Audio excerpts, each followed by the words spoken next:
Buenas noches. a todas e todos. Vamos dar início a Vamos mais uma a sessão dos nossos comenzar estudos do livro A Fuga dos Monges Bom.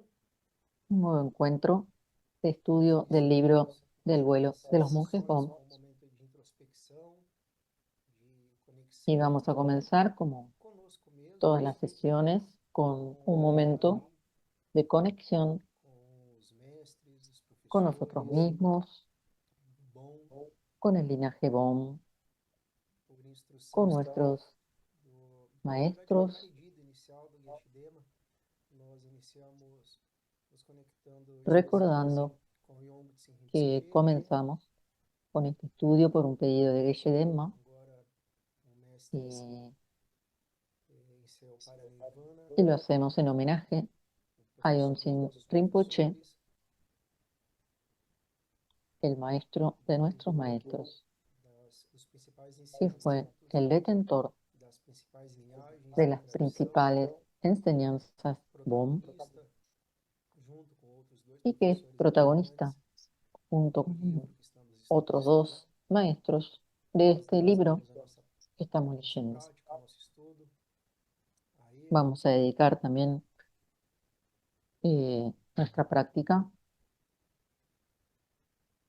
Yong Tsin Rinpoche a Yontzin era Rinpoche, particularmente um professor que era do Dzogchen, particularmente, tradição Dzogchen, especialmente, un e sua maestro última instrução, de de acordo com Dzogchen. Tenzin Wangyal Rinpoche, Y según nos cuenta Tenzin Wangyal Rinpoche, para su última recordarmos instrucción em todo momento fue para de que recordarnos as coisas en cada são momento como é, de que nós que las podemos cosas deixar as coisas como estão son a como cada son momento e que se y nós que nosotros quisermos podemos dejar que as las coisas cosas tal sejam como están. como é a Y cada si podemos momento, hacer esto, sem nos dejar a apegar las cosas e ser, também sem sin rejeitar apegarnos, nada, sin rechazar, então aí nós conseguimos estar no estado natural da nossa sería mente. una manera O de estado encontrar natural da nossa mente é el o estado estado mais natural iluminado, é o de estado mais nuestra mente, perfeito, que es un estado ya perfecto, ya que está iluminado, presente a cada momento. y que está Muitas siempre vezes presente podemos, e en nuestra claro, experiencia, devido aos obscurecimentos, aos debido estímulos, a las aflicciones, às a vicissitudes do cotidiano, las aos distintas vicisitudes de momentos nuestra vida que cotidiana nos y las marcaram, emociones as nossas conflictivas, emoções afetivas, nós nem sempre, na continuamente verdade, dificilmente, nós conseguimos eh, nos soltar, estamos tratando de hacer cosas abandonar no estado en natural, lugar de abandonarnos en el confiar estado e deixar natural. as coisas ser como são.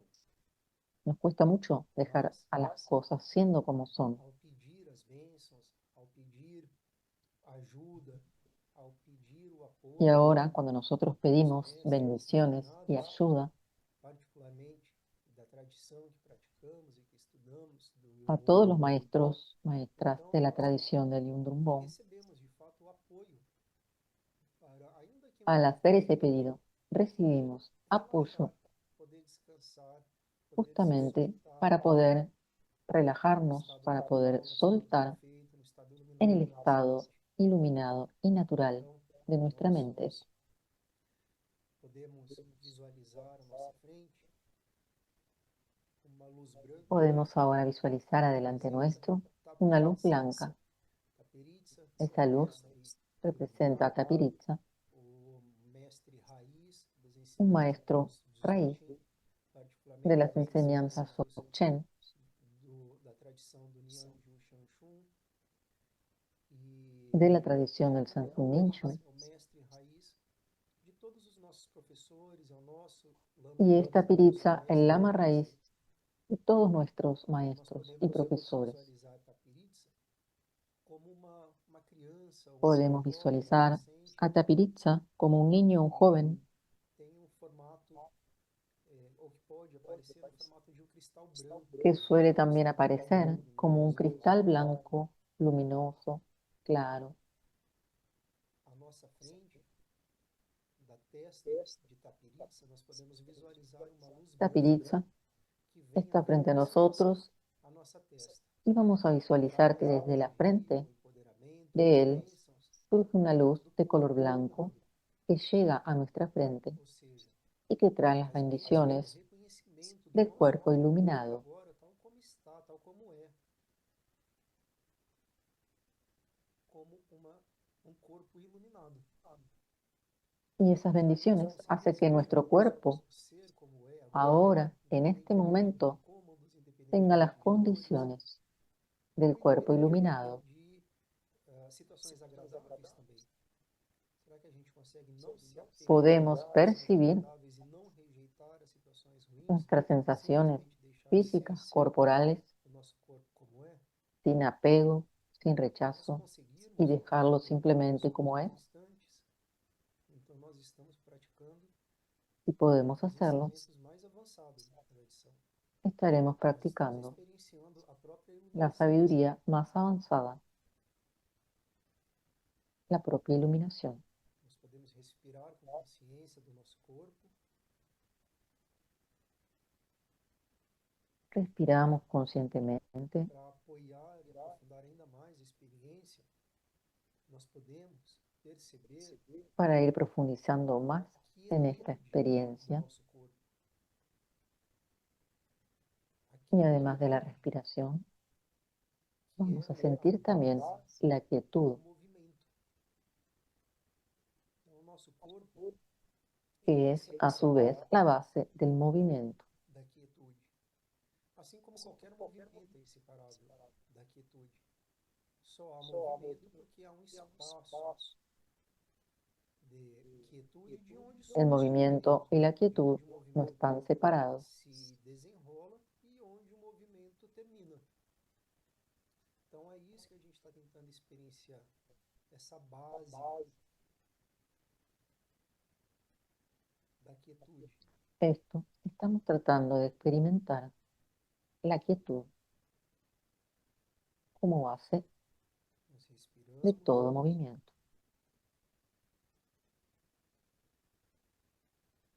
relaxamos, soltamos o nosso corpo nessa En cada quietude. exhalación, aflojamos, relajamos.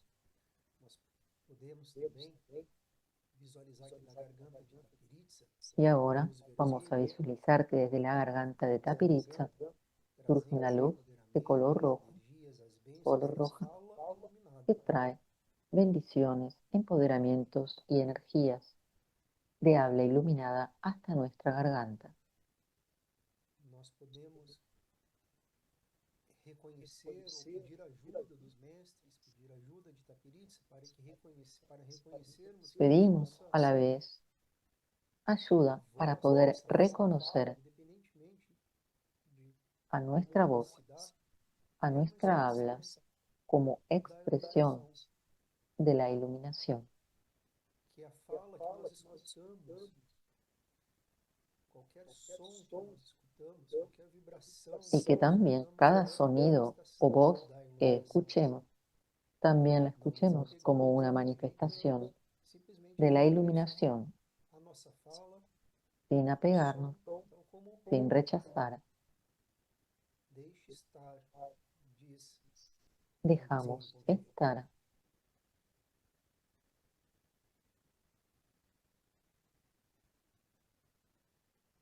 A fala, o som, também surge El habla, de uma el base sonido, que é o próprio silêncio. también surgen de una base Surge, permanece e volta que ao es el silêncio. silencio. Então, o silêncio é a verdadeira natureza do som. El O silencio silêncio é a verdadeira natureza da es la fala. verdadera naturaleza A quietude é a del sonido, verdadeira natureza del habla, dos movimentos, das coisas que como se el movem. movimiento está basado en la quietud. Então, a gente tenta descansar nesse silêncio. Não silêncio absoluto. O silêncio como espaço Descansamos onde en ese surgem silencio, os silencio sons. como espacio Essa en el que união surgen los sonidos, de som e sua natureza, en la que é a unión quietude da fala e a quietude. del sonido Essa y el união silencio. e que é autoconsciência. Isso é o estado natural. Ese Es nuestro estado natural. Tão fácil, tão difícil.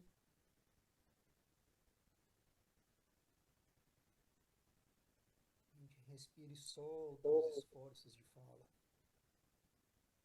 Seguimos inhalando y Eu fui exhalando feito para abrir o nosso conscientemente. coração e receber as bênçãos, as Y ahora, energias, o empoderamento da mente iluminada. desde el Que vem do corazón de coração de Tapiritza, desculpa, que vem do coração de emana Tapiritza, que é a união una dos luz de povos color brasil azul Tupi de Jangtse Rinpoche, que e llega chega hasta até o nosso nuestro coração corazón, na forma trayendo dessa luz azul, el nos dando esse empoderamiento suporte para reconhecermos que a nossa própria mente de la mente é iluminada de uma todos los expressão da Budas. iluminação. Pensamentos, emoções, Nuestra tudo que propia surge, mente surge es una de manifestación de la maneira muito iluminación vasto, compassivo, livre, que surge de un amplio espaço, y vasto entendeu? A um espacio, espaço incomensurável, onde os pensamentos, as emoções, tudo espacio surge nesse inconmensurable espaço. en el E cual essa é a surgen verdadeira natureza da nossa mente, é esse pensamientos espaço y emociones. que é inseparável Esa vastedad, das esa emoções inmensidad es e inseparável inseparable dos pensamentos. de las emociones Então a gente y de los pensamientos. reconhece a natureza da nossa mente, Reconocemos esta naturaleza de espaçosa, nuestra mente, aberta, infinitamente abierta, e com apoio espaciosa, das bênçãos de Tapiritza, dos mestres, y con nós todas las podemos bendiciones que estamos recibiendo soltar os esforços, del linaje de de nossos Tapiritza, pensamentos, de continuamos nossas emoções, de nossa soltando mente. las E tensiones com de nuestros atenção, pensamientos, solta. emociones. A gente abre o coração e repousa. Abrimos nuestro chakra del corazón A gente respira y descansamos. com a consciência.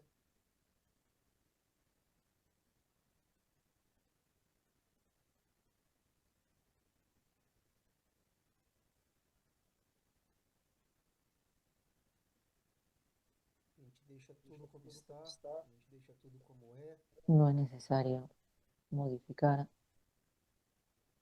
nada. Simplemente E a gente pode se sentir dejamos todo como abençoado, está empoderados, fortalecidos, apoiados. y nos E a sentimos gente empoderados, pede para os empoderadas por mestres estas bendiciones, nos ajudem a permanecer nesse protegidos, estado o tempo todo, o y máximo de pedimos tempo a possível, los maestros que nos especialmente ayuden quando a gente mais a precisa, permanecer quando a en gente este está em estado situações em que não é fácil en toda situación y en reconhecer especial en las essa lei, situaciones reconhecer en que se hace más difícil a perfeição este do reconocimiento nosso corpo, de la a perfeição perfección da nossa de fala, nuestro a cuerpo, perfeição da de nossa nuestra mente. habla y de nuestra mente.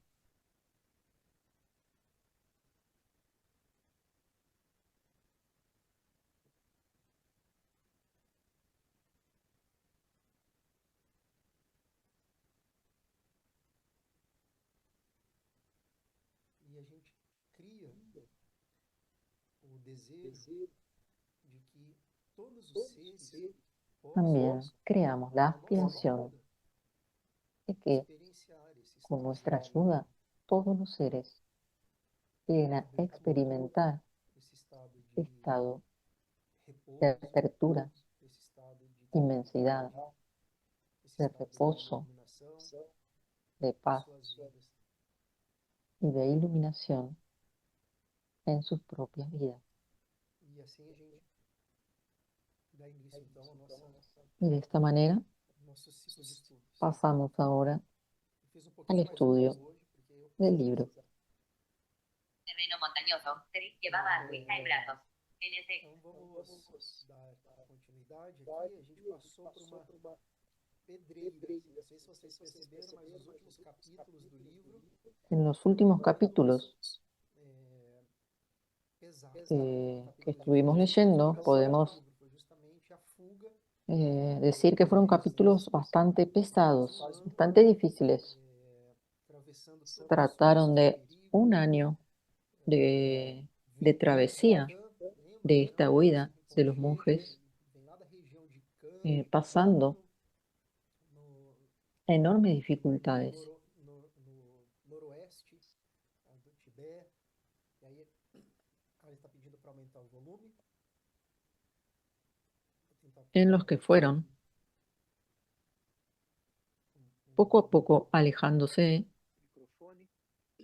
por los Himalayas hasta empezar a llegar a la frontera y llegar a Nepal y a India. E esses capítulos finais foram justamente o ápice, né, desse processo. E agora, então, Ahora a vamos a gente vai empezar con para otro um capítulo que un poco más liviano, talvez seja el capítulo 16, mais fácil, uma etapa um pouco mais que si bien tiene también sus dificultades, va a ser un poco a más, gente vai ver que ainda tem muitos percalços aí pela frente, un poco más liviano mas a gente sabe que que estos agora anteriores. eles estão em segurança. Eles conseguiram fugir do Tibete. E vão se encontrar em Katmandu. A gente viu isso no final do capítulo anterior. Então, capítulo 16. Este capítulo 16 se llama Refugiados en tierra extranjera. Santen Karmai, su hermano Soko y su madre Simo llegaron a Nepal en 1959 y siguieron para la mezcla étnica que es Katmandú. Katmandú era la sede del gobierno del rey Mahendra Vikram Yadav, un gobernante simpático a los refugiados tibetanos, pero también sensible a la amenaza de un poderoso ejército chino que estaba rondando en las fronteras de Nepal. Ese miedo había llevado al reino vecino de Bután a mantener a los refugiados con cuidado y con la condición de que luego siguieran camino a India.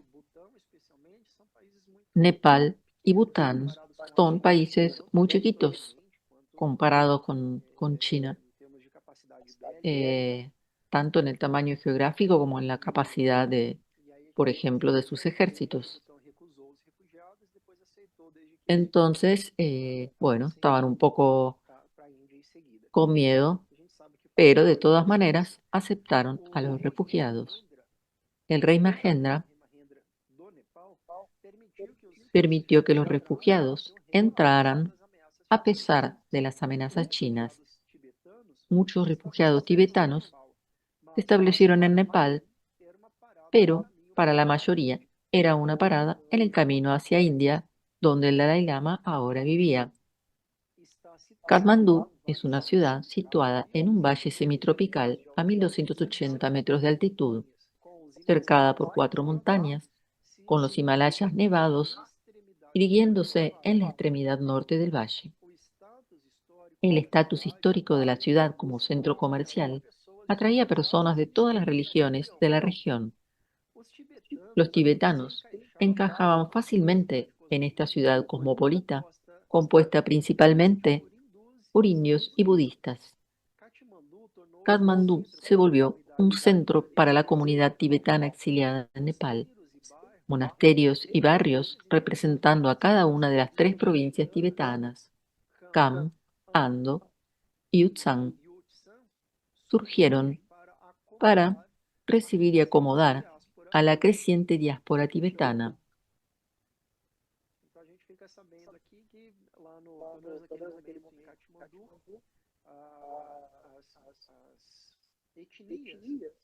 Dessas diferentes regiões formaram seus próprios bairros. Não sei como estaria hoje. Luego, después de llegar a la capital, Santem supo que el Dalai Lama había huido del Tíbet. Fue triste porque mostraba que no había esperanza, recordó Santem décadas después. Hasta escuchar eso, siempre creíamos que en algún lugar, de alguna manera, en nuestros corazones, Creíamos que había un camino de vuelta de una manera o de otra. Entonces, cuando supimos que él había partido, supimos que la situación estaba realmente muy mal. La fuga del Dalai Lama del Tíbet desencadenó un torrente de refugiados que esperaban reunirse con su líder espiritual. Al final de 1959, casi 20.000 tibetanos vivían en Nepal, 85.000 vivían en India y 10.000 en Bután. El rey Mahendra creó campos de refugiados temporarios cercanos a los pasajes de las montañas que servían como portales de Tíbet para Nepal y construyó asentamientos permanentes en Katmandú, Solokhumbu y Pokhara, donde las comunidades tibetanas continuaron y lograron prosperar décadas después. El rey también permitió que el Dalai Lama enviase un representante a Nepal para coordinar los esfuerzos de ayuda con la Cruz Roja Internacional y el Alto Comisariado de las Naciones Unidas, para refugiados. La mayoría de los refugiados terminó en campos indios, donde había agua contaminada, enfermedades y un calor muy grande. En Delhi, el campo de refugiados tibetanos fue construido al lado del vertedero de basura de la ciudad. Uno de los mayores campos de tránsito en India estaba cerca de 1.000 millas al este de Delhi, próximo a la ciudad de Misamari, en el estado de Assam, donde el ejército de Estados Unidos había construido una pista de aterrizaje durante la Segunda Guerra Mundial. Misamari está en un extremo este de India, entre Bangladesh al sur y Bután y Tíbet al norte. El campo de tránsito de Misamari fue uno de los dos centros donde los refugiados eran inicialmente llevados. Después eran encaminados para otros campos de India. La experiencia de Tserin Uyangal, un comerciante de Kham, fue típica de los bombos que llegaban a Misamari. Tserin Uyangal era un comerciante anteriormente próspero que fue forzado a la pobreza por las políticas chinas. Su esposa, Dawa Ransom, y su hija pequeña de 3 años, Sarindolma, huyeron de su casa en Chungbol, en Kham, en 1960. Decidieron huir después que los chinos confiscaran su propiedad y elevaran a sus siervos y empleados a posiciones de autoridad.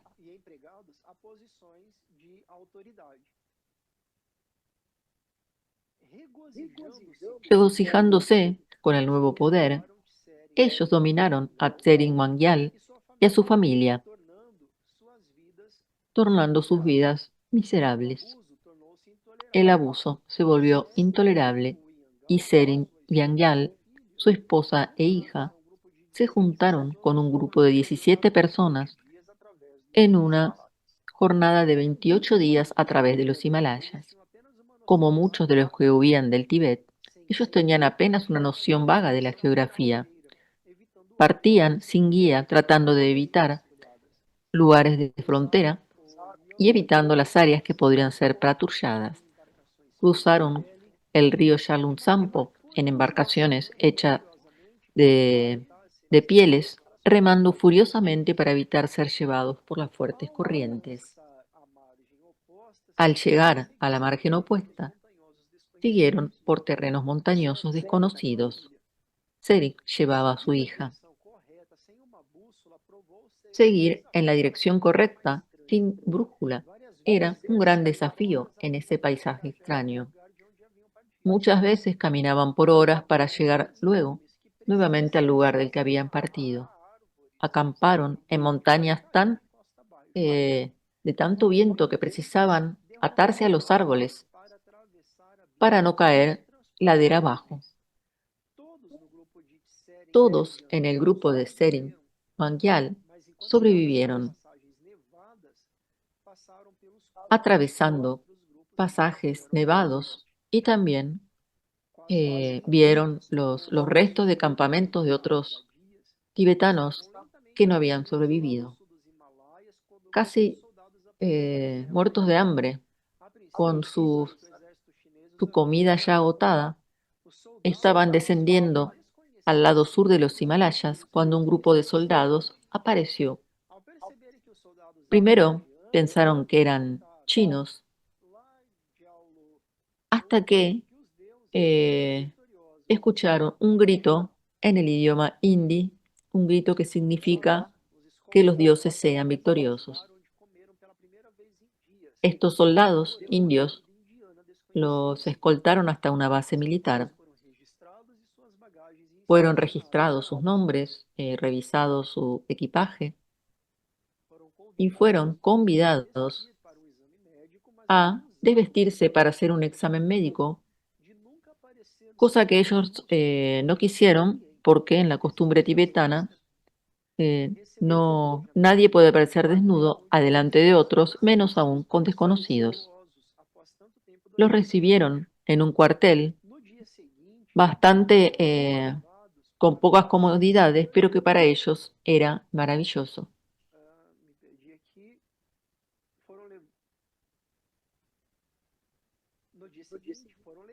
Al día siguiente fueron llevados hacia una extraña máquina de metal. Los tibetanos nunca habían visto un helicóptero antes y se asustaron con el ruido de los motores. A la vez estaban maravillados cuando vieron que el suelo se alejaba y que el helicóptero volaba. Fueron dejados en el campo de Misamari, donde 150 cabañas habían sido levantadas en una área arenosa cercana al río.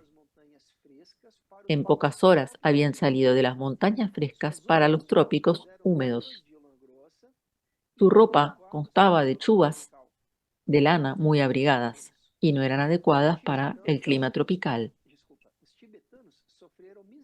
Los tibetanos sufrieron mucho este calor. Las personas que estaban en este campo les dieron comidas como batata, curry, lentejas, arroz, azúcar, aceite, y ellos ni siquiera sabían cómo cocinar porque nunca habían visto estos alimentos. Al principio sobrevivían con arroz, que también era algo apenas conocido por los tibetanos.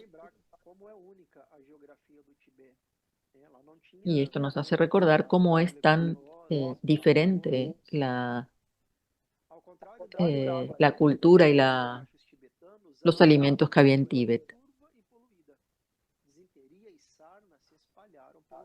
Había bastantes enfermedades como disentería y sarna en este campamento.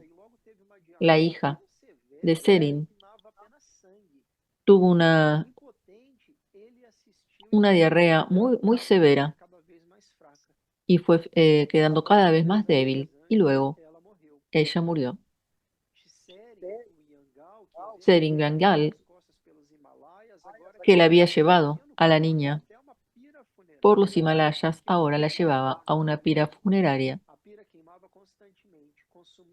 una pira que iba quemando constantemente el cuerpo de refugiados que morían en los montes. Seren Wangyal y su esposa rezaron 49 días por su hija para garantizar que su conciencia hiciese una transición pacífica a través de la reencarnación. Samten Karmay también sufrió las miserias de Misamari, aunque no hubiera encontrado a Seren Wangyal.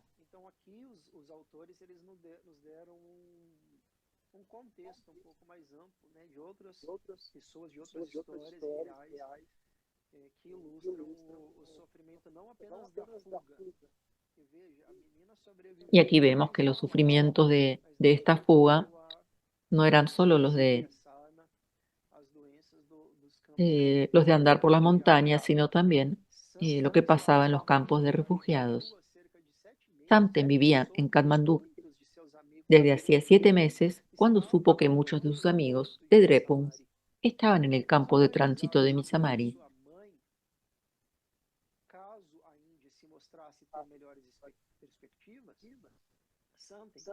Samten entonces partió para Rajaul, un tren del lado de la India, de la frontera, y viajó con un monje que conocía de Drepung y que había escapado con otro grupo. Ellos se habían reencontrado en Katmandú y decidieron viajar juntos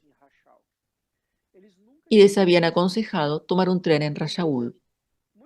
Ellos nunca habían visto un tren antes. Entonces no sabían que había que comprar pasajes. Ellos vieron a la gente subiendo a los vagones y también subieron. De todos modos, no tenían dinero. El tren estaba en movimiento cuando un inspector empezó a pedir los pasajes. Ellos miraban con perplejidad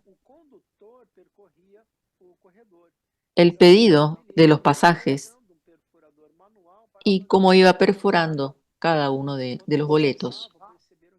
Ellos miraban y se dieron cuenta que les iban a pedir ellos también este pasaje. El hombre que pedía los boletos se los pidió en el idioma de la India, pero ellos dos no entendían el idioma. Con gestos trataron de hacerle entender que no tenían los pasajes.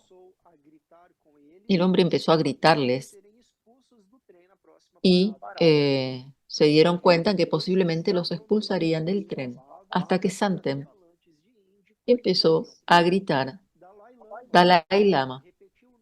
Lo repitió varias veces y la expresión del inspector se calmó. Los miró, movió la cabeza como diciendo, está bien, no hay ningún problema. Ellos viajaron durante 3 días y 3 noches en tren hasta llegar al campo de tránsito de Misamari. Casi 15.000 refugiados había en el campo. La mayoría eran rebeldes Kampa.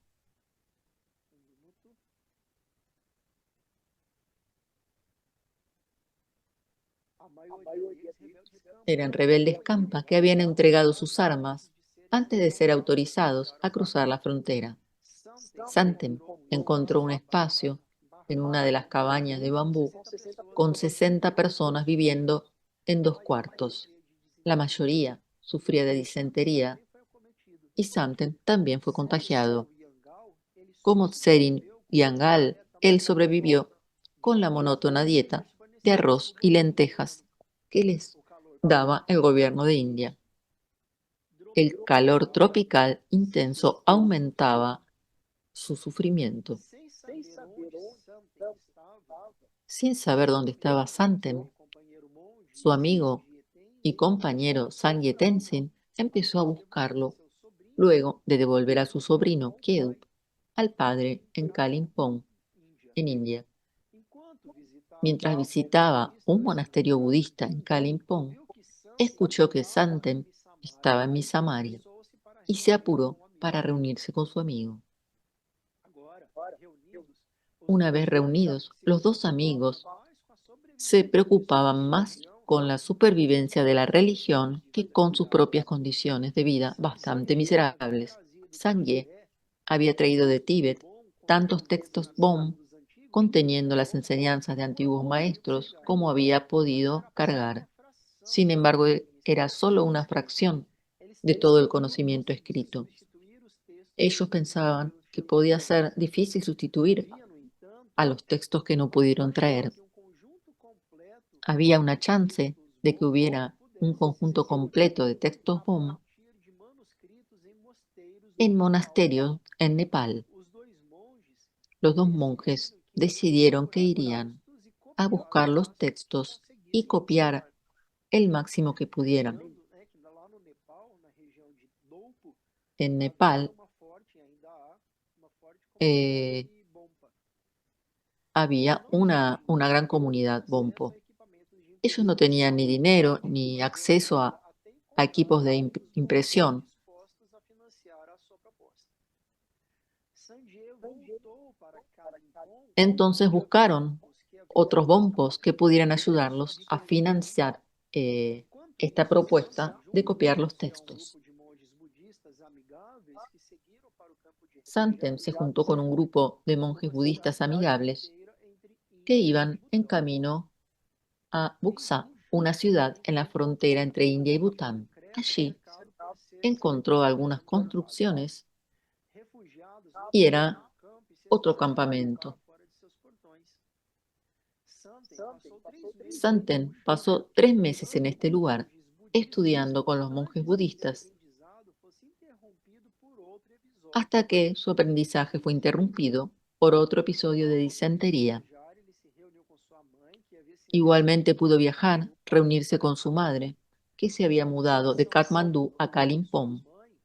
Su condición empeoró.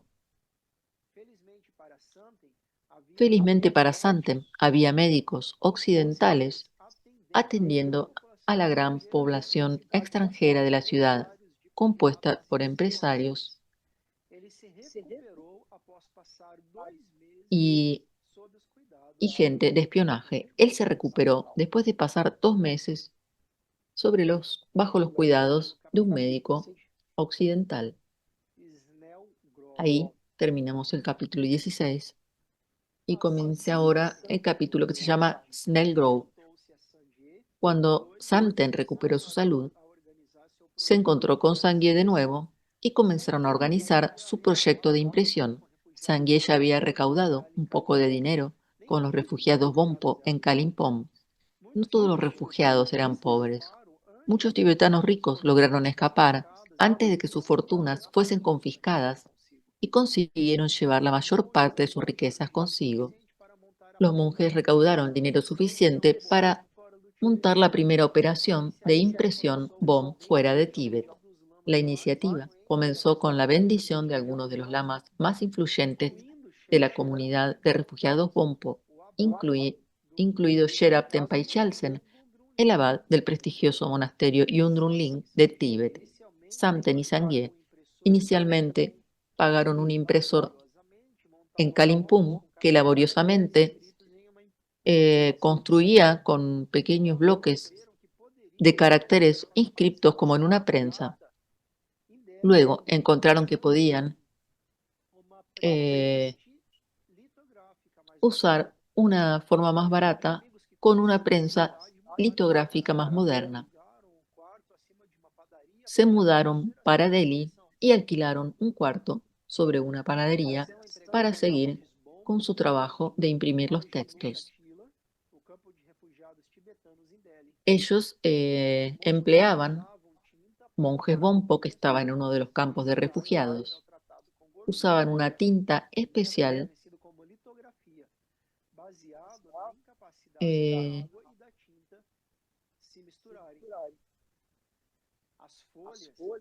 las hojas que usaban para escribir eran indias y eran presionadas con una placa de metal con tinta y un poco de grasa que se adhería a la superficie metálica.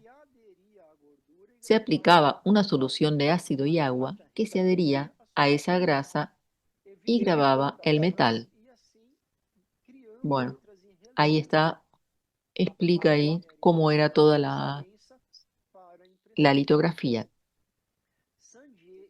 Sanjay y Santen cocinaban y dormían en la oficina de copias, donde iban reproduciendo los textos antiguos. En 3 meses habían impreso copias de todos los textos que poseían. Sanjay comenzó a viajar por la región en busca de más textos. Hizo viajes largos y arduos, recorriendo centenas de kilómetros por terrenos desconocidos, montañosos, para reunir textos de Bután, Sikkim y de la región de Dolpo en el norte de Nepal. Mientras tanto, Santen mantenía la oficina funcionando. Uno de esos viajes fue transformador.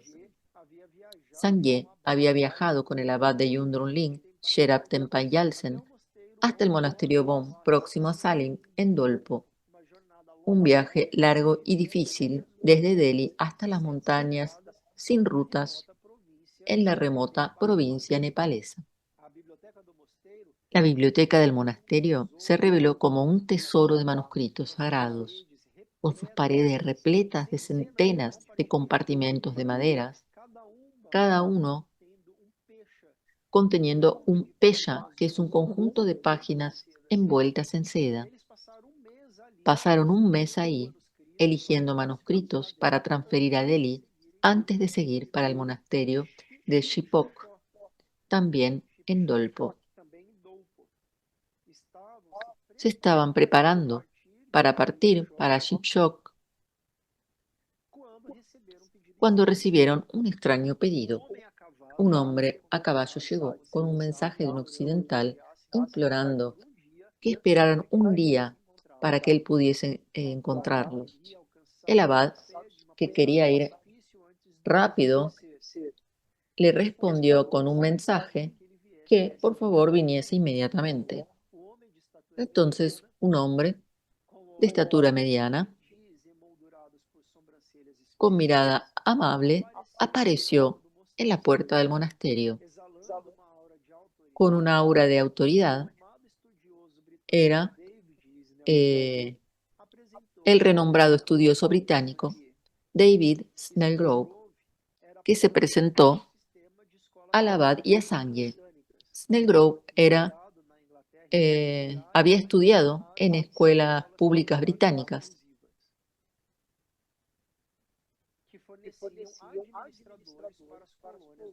Había recibido un tipo de educación especial para administradores de las colonias del Imperio Británico.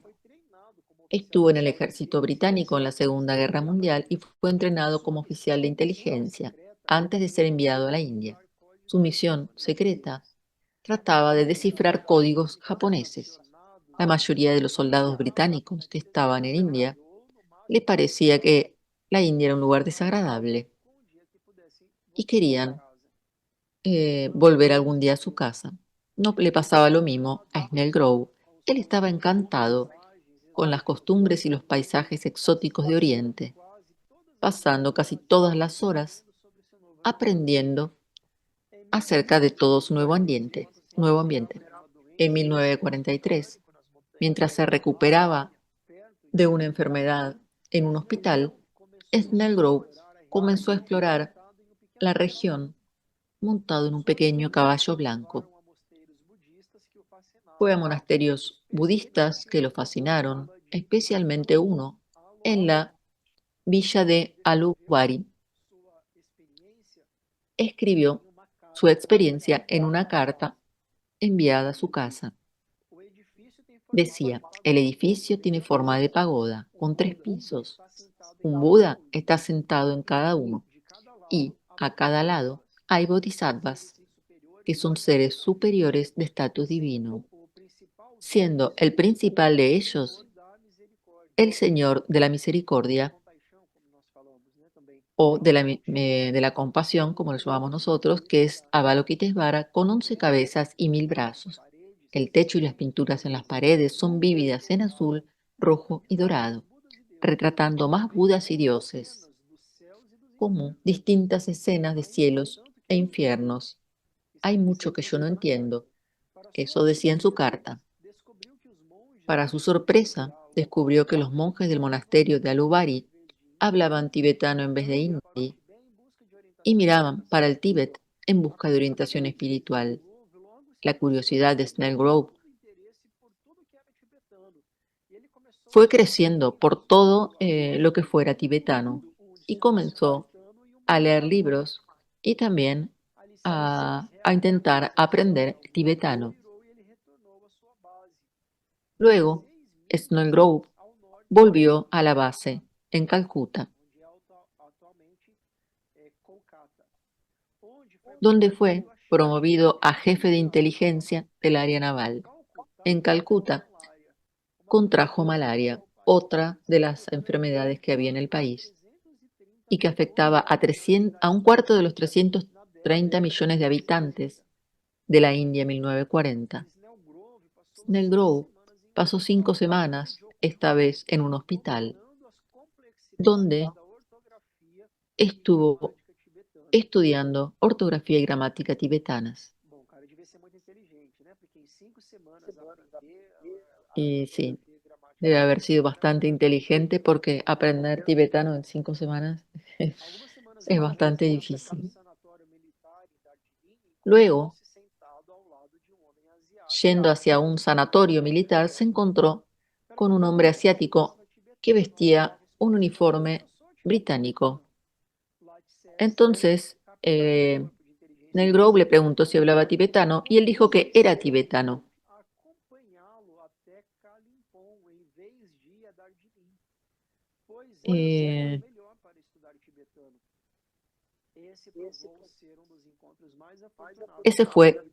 un encuentro Snell Grove mais muy tarde. afortunado, dijo Neil Grove más tarde. Via terminava em Darjeeling e Snell Este hombre que encontró lo invitó a ir a Darjeeling. de carro cerca de 50 quilômetros Fueron hasta allí y luego siguieron andando en un carro em uma rota comercial 150 kilómetros hasta Kalimpong, que es una ciudad situada en una ruta comercial estratégica que ligaba al Tíbet central con la India. britânicos e burocratas coloniais. Snell Grove iniciou Allí, estudo do tibetano Snell Grove que o levou inició un estudio formal de tibetano que lo llevaría a tornarse una de las mayores autoridades mundiales en budismo tibetano y cultura tibetana. quem procura especialmente textos acadêmicos, livros sobre A quien le interesen los estudios académicos puede buscar os textos do que hay muchos textos de este autor, Snell Grove. continuaram até sua dispensa Continuó estudiando procurando um emprego hasta el final de la guerra. seu interesse pela religião tibetana. Snell Grove decidiu prestar o Snell Grove exame do serviço civil decidió na esperança de conseguir um cargo no serviço eh, civil indiano. bueno, buscó de todas maneras seguir trabajando luego de la guerra en India para poder seguir estudiando. Suas esperanças foram frustradas, Pero sus esperanzas fueron frustradas por la decisión de Gran Bretaña de conceder la independencia a India en 1947. sim, por força das Así, circunstâncias, por fuerza de las circunstancias, jornada de obras práticas no subcontinente indiano, intercalada com pesquisas acadêmicas locais, típicas da vida dos membros mais dignos do toda esa vida Brasil a indiano, la que estaban acostumbrados los militares en India a se tornar uma vida de pesquisa acadêmica por si só. tuvo que conformarse con ser solo una vida de estudio. Novas aventuras em terras estrangeiras. Sua curiosidade La curiosidad insaciable sobre el budismo llevó a Snell Grove luego a pasar 3 años estudiando sánscrito, tibetano y chino clásico y cerca de un año estudiando con el eminente tibetólogo Giuseppe Tucci en Roma, onde ficou encantado donde quedó encantado con la cultura italiana, diciendo a sus amigos, si hay una próxima vida, me gustaría na Itália. de nacer en Italia. Passou 2 anos na Luego pasó 2 años African Studies da Universidade de Londres. en una universidad de Londres. De estudos e viagens, ele Durante la década siguiente, también aprendería a hablar hindi. partiu para Cuando Snell Grove a do norte partió para la remota frontera del norte de Nepal en 1960, 7 anos, ya hacía 7 años a maior parte que venía estudiando. o estudioso britânico El estudioso británico había visitado la región por la primera vez en 1956, chamava Dolpo. cuando supo que se llamaba Dolpo esa zona. Ahí encontró practicantes de Bon y pasó a interesarse cada vez más por la religión más antigua del Tíbet. Quase tudo que os estudiosos sabiam sobre o Casi todo lo que los estudiosos sabían sobre el Bon venían de fuentes budistas, muchas de las cuales veían al Bon de la misma forma que los católicos veían al islamismo durante las cruzadas. as fontes retratavam falsamente Las fuentes retrataban falsamente el Bon como una religión bárbara, con ceremonias extrañas y a veces sangrientas. quanto mais aprendia Pero cuanto más aprendía sobre el Bon con sus practicantes, mais Snell Grove percebia Snell Grove más percibía y el Bon y el budismo eran semejantes. Olha que forte isso, né? E é verdade.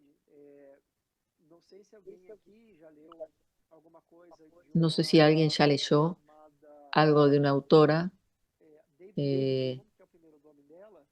de apellido Neil, ahora no me acuerdo yo tampoco el nombre, Era uma autora meio una mística, mujer investigadora dessa turma da Helena Blavatsky, etc. de Esse la, pessoal, a de la partir época de deles, Elena a Blavatsky, partir de fontes budistas. Então, no Ocidente, y ella había aprendido también começou a acerca del permear um Bon pouco disso, né? de fuentes budistas. Porque Entonces pessoas que mucho não são praticantes, como a maioria de la todavía de la cultura que hay acerca del Bon viene de esa corriente donde está un poco desprestigiado. Dolpo, embora parte do Dolpo, Nepal todavía etnicamente parte de tibetano, Nepal, no estaba llena de Nepal, boa tibetanos. parte do Nepal é etnicamente tibetana. Nossa, pessoal, que Ahí bom, está el vamos continuar nombre, passando esse Alejandra livro. David Neil, Alguém que colocou tiene un aqui, libro muy Alexandra interesante, David, exatamente, né? Então, assim, a Alexandra que David estuvo ela muchos está años en começando, né? Tíbet. Gosta Es muy de interesante. fantástica, assim, sobre o Tibete, esse Tibete mítico. Mas em relação ao Bon, ela não estava bem informada. Dolpo, embora parte do Nepal, era etnicamente tibetano. O Nepal anexó esta región después de invadir Tíbet en 1768. La ocupación china del Tíbet impedía a Snellgrove estudiar la religión tibetana allí, pero la región de Dolpo era tan dominada por la cultura tibetana que servía como una buena sustitución. La mayoría de los habitantes hablaba tibetano y los alfabetizados escribían en tibetano. Snellgrove encontró apenas unas pocas personas en Dolpo que sabían algunas palabras en nepalés. Entonces, si bien era Nepal, la mayoría hablaban en tibetano. Y hay uno de nuestros maestros acá en Lignincha que viene de esta región. Ya está pasando un poco nuestro horario, así que en 5 minutos va a empezar Geshe-Denma con la práctica de Chod. Así que vamos a terminar aquí en esta llegada de Snellgrove en la región de Dolpo.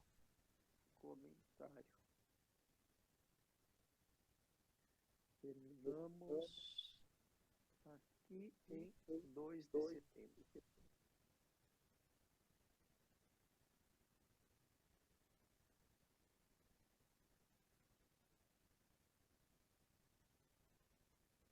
Então, por hoje é isso, amigos e amigas. Gratidão. Bueno, muchas gracias Sempre muito bom estar aqui aprendendo com vocês. A gente está aprendendo juntos. por la compañía y ahora ya Falta pouco para terminar.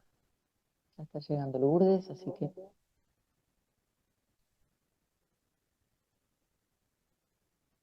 Felipe, pode interromper a gravação?